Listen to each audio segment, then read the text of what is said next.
All right, now that we're good to go. Good afternoon. Good afternoon. What? I can't hear you. Good afternoon. I spent many years going ahead and working for live bands without wearing ear protection, so I got a little bit of tinnitus there. So, good afternoon. Good afternoon. There we go. Welcome to my talk. My name is Michael Kavka. This is about the SMB security gap. How many people here know what an SMB is? What size we're talking about? What size do you say? What size? How many employees? Probably under 500. Yeah, that's about right. I have 17 years experience in the small medium business market, mostly small, and when I say small, I mean small. Anybody here ever do SMB consulting? One person. All right. I have your standard, substandard IT certifications, Microsoft, CompTIA, blah, blah, blah, yakety smackety that everybody ignores anyways. You can reach me via Twitter at Silicon Shecky, or you can visit my website, Silicon Shecky. Why Silicon Shecky? Somebody had to be, and I drew the short straw. All right. Small businesses are 80% of the companies under 10 employees. Anybody here, say, have under 100 employees that they work with? A couple of people? Why is under 10 employees so important? Why so many of them? Well, if you start thinking about it from a logical standpoint, most of your law firms, your accounting firms, your mom and pop businesses, how many employees do you think they have? I deal with a lot of small law firms. Most of them are 10 to 15 people. Some maybe 20. A lot of them, 5 people, 6 people, 7 people, 2 partners, a couple of secretaries, and a small business server. All right. If you take a look here and compare it to the 5,000 plus, there's 12 billion, almost 13 billion businesses that are, there's 1,920, so I'm looking at the wrong side. There's 1,927 firms that are over 5,000. If you add up from 0 to 20, you're talking 5 million, 5.5 million basically, firms. That's a lot of firms there. Now, these firms are the firms that might go ahead and vend. They might go ahead and come in to clean. They could be coming in to do presentations on the network, what have not. They're also the ones that have no IT department. Maybe they have somebody that comes in and does some consulting. Maybe, if you're lucky. And maybe that consultant knows a little bit of something about security. That's why this is so important. The connections, it's not the business themselves, it's the connections those businesses have. Think of how many times those businesses have to deal with larger sized businesses and where those larger sized businesses are connected to. A hacker's going to always look for that weakest link. 9 times out of 10, that weakest link is going to be something like this. I never heard what the size of the HVAC was that went ahead and caused the whole breach over at Target, but I'll bet you it was a hell of a lot smaller than Target was. So, when you're dealing with small businesses, you're dealing usually directly with the owner. And there's a few different owner types I've found over the years. There's the owner type that just says, just make it work, I don't give a crap. Okay. So you go ahead and you do the stuff, and he goes, it's going to cost me what?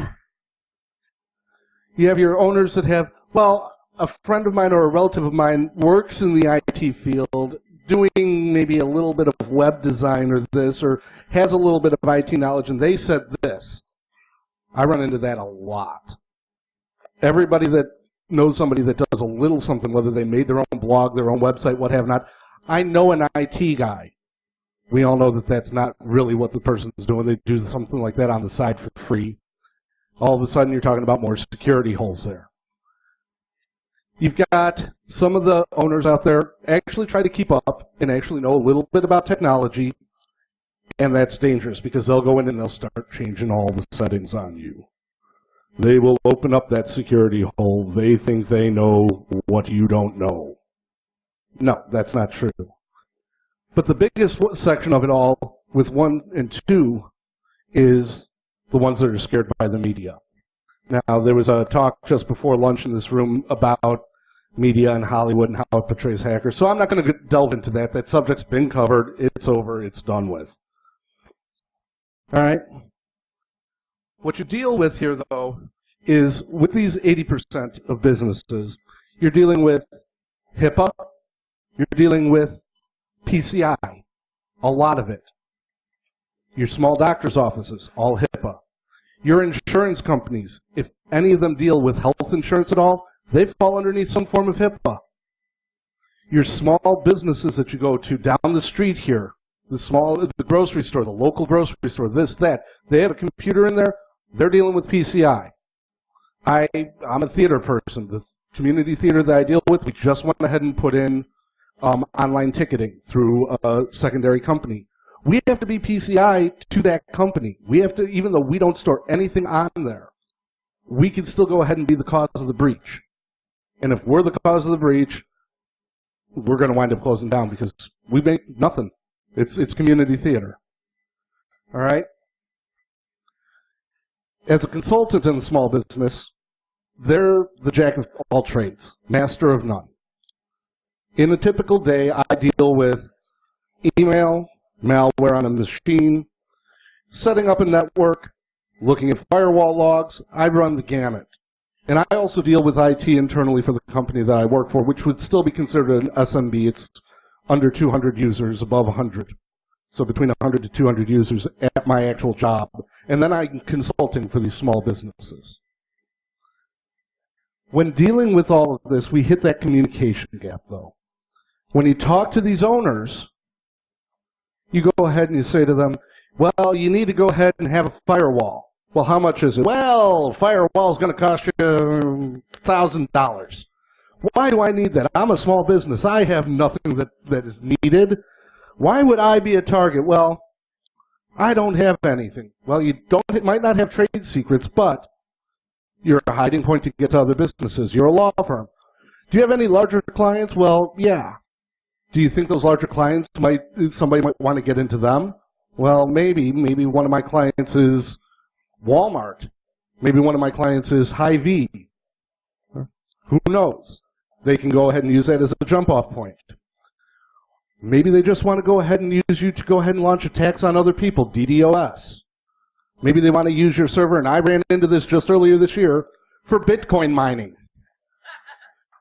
A 6-year-old small business server, 2003 SBS server, was being used for, well, actually it was Primecoin, but it was mining Prime coins, and we were wondering why the heck the whole system was so slowed down. That's all they did with it. They didn't do any spamming, nothing like that, which is the other typical stuff that you would see, spamming, using you for identity theft. No, they just wanted to mine these Prime coins on a server that a single GPU from nowadays would go ahead and be faster than what that server is. So, who knows why they want to do that? But they do. There's always that possibility. All right? It slows production is the next big problem that we get with them. Well, if you set up security properly, it shouldn't. Everybody hates UAC on Windows. And when you're dealing with SMBs, you're not dealing with Linux. Maybe you're dealing with a few Macs, but 99% of what you're dealing with is Windows. And right now, 99% of what you're dealing with is Windows XP and trying to convince them to move on. But we'll get to that in a little bit. All right? But they worry about it slowing down production. The life expectancy of hardware software, we're seeing that right now with what's happened with Windows XP. Trying to convince people that, hey, you got to move forward to be secure. Everybody knows that XP is only so secure. Windows Vista was a little bit more secure. Windows 7 is a little bit more secure. Windows 8, they put in more security features into it. And it keeps increasing.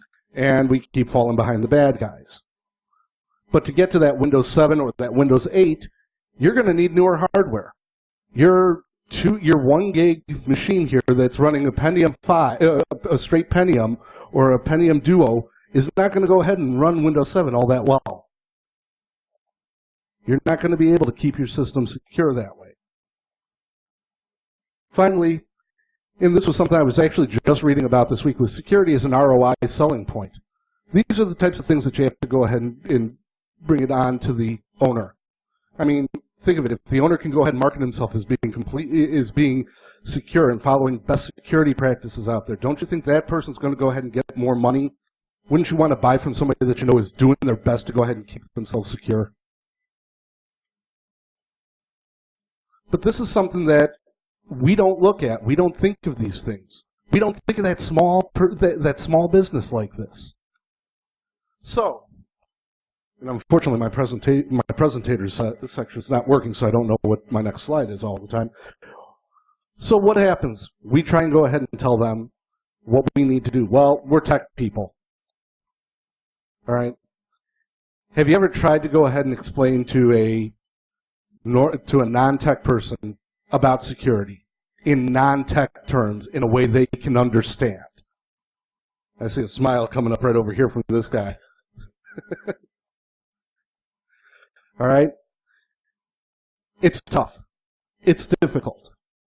And we get into our own mindset and we have our foibles, which are actual security protocol problems in our own right. Number one, we tend to think in only what we know. Be that Cisco, be that F5 networks, be that what have not. And a lot of us think of the highest end, the best of the best, and you don't think of the smaller side of things. You don't think of what can they afford. It comes back to that, it's going to cost what? You need to upgrade your systems. It's going to cost what? Sorry, SBS 2003 is no longer supported by Microsoft. You now have one huge security hole. You're no longer in HIPAA compliance. You're no longer in PCI compliance. You're going to have to pay this much. It costs what? We don't speak in terms that they understand.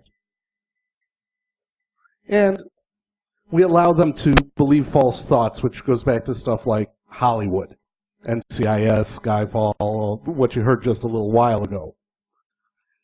These sorts of things are the problem. The problem isn't the hardware.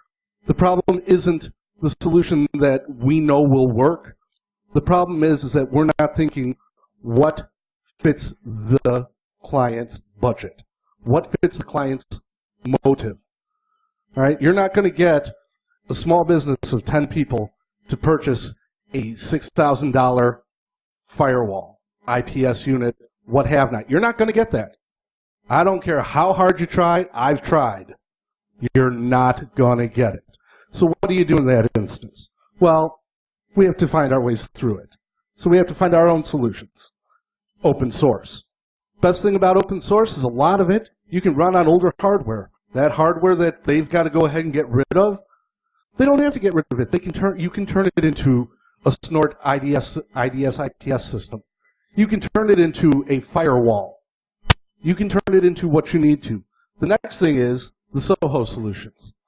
How many people here have used Cisco ASA before? Guys like the Cisco ASAs? How many people here have used Sonic Wall? You like the Sonic Walls? Would you recommend them? Somewhat, yes.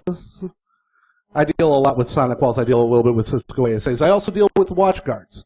You want to know the best thing about them besides the price point? I mean, I just priced one out for a potential client. I came up with $1,200. That's with a 3-year security services on it. That's an all-in-one solution. That's IPS, that's gateway antivirus, that's web filtering, that's content filtering, that's and not just content, but application filtering. That's being able to run logs. That's being able to go ahead and use NetFlow off of it. All for that one small price. Is it the best solution in the world? Not for everybody. Is it a good solution for a small business? Yes. Something like that is going to go ahead and give them that little bit extra security that might protect them from that major breach, or might slow down that major breach that could wipe them out. It's as simple as that. No security is awful. Any little bit of security that you can put onto a small business network works. The idea, though, is that you have to communicate to that owner to the person that you're talking to there. They don't have a CIO. Some of them maybe have a CFO. But when you're dealing with these super smalls, you don't have that luxury. You got to deal with the owner. I was talking to an owner recently, and I was telling him what I'd seen and why, et cetera, and he goes, I don't care what happened to other people or other customers. I just want to know what's going to happen to me. Well, these are the things that could happen to you, and I want you to understand what happened. They lost money. They lost a good chunk of money because XYZ got in there. They lost productivity because somebody went ahead and clicked on something wrong. And clicking is evil.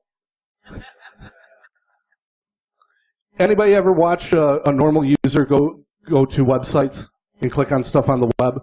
How many clicks do they like to use? They've gotten trained to double-click everything, huh? What happens? They click once with the high-speed now. By the time they click the second time, it's some sort of ad or some sort of pop-up that's been hijacked. Bango, malware. It's an easy solution to stop that. Keep training them and telling them only single-click in the web. And they still don't listen. I seriously spend so much time removing malware that I look at malware now and laugh at it. 90% of it, I laugh at it. Because I go into a machine, and with a couple of things I could say, okay, this is where it's coming from. That's it. My challenge is when the new malware, when the zero-day malware hits. That is my challenge. So, talking to them, allegories and examples. Well, I told you what happens sometimes with examples.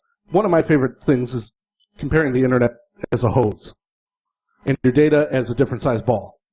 If they've got a T1, which a lot of small businesses still think is a big deal, $450 for a T1. You can get much faster speeds through broadband for business, etc. nowadays for much less. But they think that it's a big deal. This goes along with upgrading everything. Data is the ball in the hose. How much water can you fit through the hose? How much can you fit through that pipe? And explaining to them what the sensationalism is. Let them know what you do for a living. Let them know that it's not all this glorious stuff that you see on the screen. I get asked by just about every single owner, why do people hack into businesses? Why do people create this malware? We all know how much money is made by the bad guys out there, right? We all know that it's in the billions, if not trillions of dollars that they make on the black market, on the black side of everything. All right? Why wouldn't they do it? Why would they go into there? Because they can. Because it's easy. This is where we fail. We don't fail with our technology. We don't fail with our techniques. We fail with our communication. We fail with dealing with that large percentage that anybody can go ahead and get into. So, the things that you got to do is, number one, be vigilant with any small business. Number two, you have to think outside of the box. You've got your comfort zone with what tools you like, etc., but don't be afraid to go ahead and go to tools that you don't normally like, to ideas that you normally wouldn't use. Yeah, it'd be great if they could have a single individual IDS and a single individual spam filter and a single individual firewall and a single individual content filter. You're not going to get that in the small business. You're going to need one of those SOHO devices. Realize what sort of connections, what sort of clientele and vendors they deal with. Realize that there's potential there for it to go ahead and escalate on through. So they get into the super small one and jump to one thing there, two things there, three things there, and four things there. One of the first things a hacker does, if they're any good, is they do research on their target. So their target's up here, and they figure out and backtrace all the way down to your small business, your three-person office. And again, some security is always going to be better than none. Whether it's a software firewall, whether it's a SOHO, whether it's going over with them once a quarter what's going on in the field and their best ways of going ahead and avoiding malware, avoiding this, avoiding getting hacked. What's the simple things that they can do? And with that, I basically come up to the point where I say, any questions? Come on, anything. Anything about small businesses. Anything about these size businesses at all. If not, then I thank you all for listening. Hopefully you enjoyed and learned. Oh, something in the back there. Yes.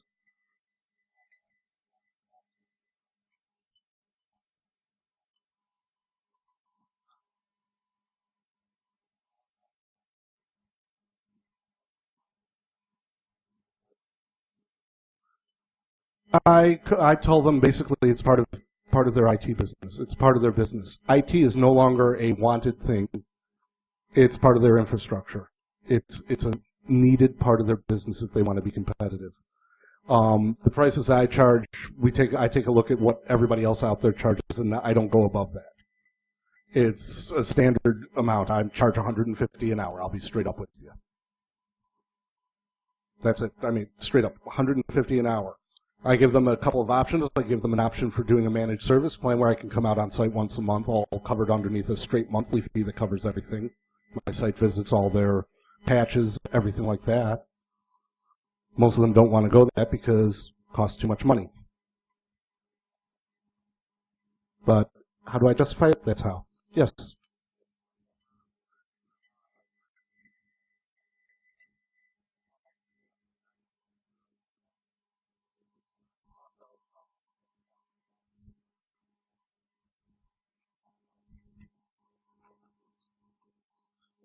I'm sorry, I could barely hear you there.